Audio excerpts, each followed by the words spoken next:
The conference finals are finally here, and we've got some great matchups, but in today's video, I'll be looking on the east side of things, the series between the Milwaukee Bucks and Toronto Raptors. Who will win? In today's video, I will be taking a look at the matchup for the Milwaukee Bucks, the Toronto Raptors, and predicting the series, the team's strengths and weaknesses, the player who needs to step up, the key to success, every little detail. If you guys enjoyed the video and want to see more, subscribe for more NBA content. I'm going to be dropping a lot of bangers over the playoffs and off season, so stay tuned. But with that being said, let's take a look at this conference finals matchup.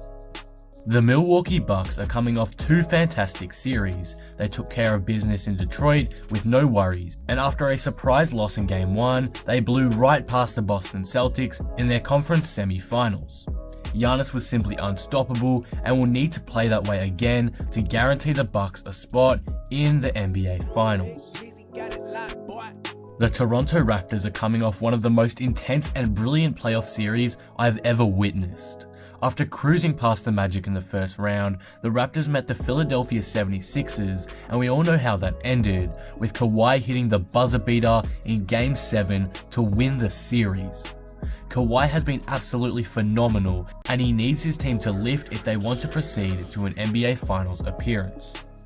But what are the strengths and weaknesses of each team? Let's start with Milwaukee. Shooting. An underrated part of this Bucks team is their shooting. Though they mainly run their offense through Giannis and attack the paint, they also tend to kick it out to players like Chris Middleton, Nikola Mirotic, and even Brook Lopez for three, and they consistently knock them down. Even Giannis gets into action too. Defense. A large part of this is thanks to Giannis' great season and Defensive Player of the Year level play, but the Bucks are playing great defense this season. We saw it versus Boston, and this is why they are number 1 in defensive net rating this season in the entire NBA. But of course, there are some weaknesses for Milwaukee. What are they? Bench. I didn't really know how to title this, so I just said the Bucks bench, but that's not really what I mean. What I mean is, when Giannis has a bad game or isn't hitting his shots, when he's locked down, there isn't really anyone on this team who is ready to step up. Eric Bledsoe has proven he isn't capable of this, and I don't see players like Middleton and Lopez as well as the bench stepping up in Giannis' dark moments during games, and this could be costly in this series, if Giannis is getting locked down, that is. And that's all for Milwaukee, but what about Toronto? Here are some strengths for the Toronto Raptors. Kawhi Leonard. Yes, I have to put Kawhi in as a strength. He is literally the only reason why the Raptors have made it this far.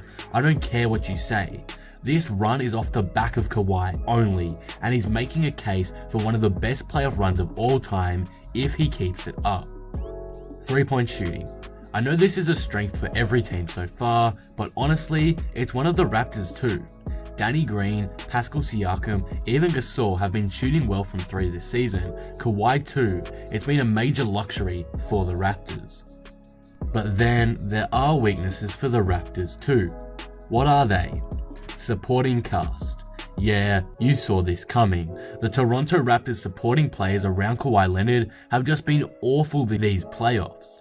Kyle Lowry has been straight trash. Pascal Siakam hasn't been himself, he went like 2 for 10 in Game 6.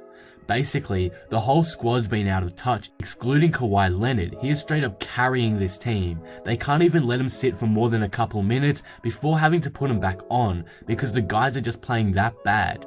They really need to lift this series if they want to have any chance of winning this series. As we know, if a player plays bad in a series, it could cost their team it all. So, who's been playing poorly and needs to step it up from each team?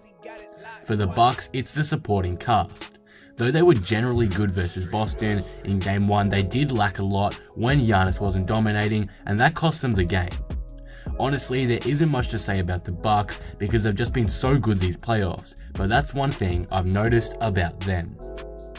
And it's the same for the Toronto Raptors. The supporting cast needs to step up big time, way more than Milwaukee's. They barely survived the 76ers, and the Bucks are a much better team than them. So if they play poorly again, I'm sorry, but there's no way Kawhi can carry them to an NBA Finals all by himself. But what is the key for success for each team? In the Milwaukee Bucks case, it's how well Giannis performs. If he gets locked up by Kawhi, I don't see the Bucks winning this series, just because the Bucks rely on him so much to create their offense and score the ball. I'm sure he'll be fine, but if he isn't, I don't know if I trust the supporting cast to step up enough to overtake the Raptors. I'm sorry. For the Raptors, their success lies in the hands of players like Kyle Lowry, Marc Gasol, Serge Ibaka, and Pascal Siakam. If they continue to underperform, if the Raptors need to rely on Kawhi dropping 40 every game to win this series, there is no way they win.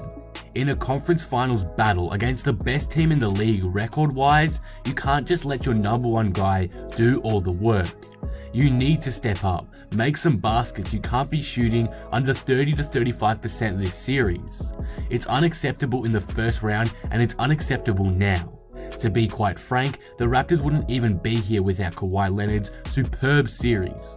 If he played a tiny bit worse than he did, it would be Sixers versus Bucks, and that wouldn't even be Kawhi's fault. It would be the supporting cast of Toronto. This is why they need to play better. They are literally the reason why they win or lose this series. But now for my final prediction. This series is going to be extremely close, but in the end, I have Milwaukee winning in 7 games. I think A, Giannis will outplay Kawhi, not by much but by enough to get through, and B, I think Milwaukee's supporting cast will play better than the Raptors supporting cast. I just don't know if I trust Lowry and others to play up to their full potential. Now don't go hate on me here, I don't think there is much of a difference between these two teams, but I don't think Kawhi alone will be enough to topple the Greek Freaks' dear army. But what do you guys think about this? Who do you have winning this series, Milwaukee or Toronto, and in how many games? Let me know in the comments below. If you enjoyed the video, be sure to drop it a like and subscribe. But with that being said, I am out. Peace.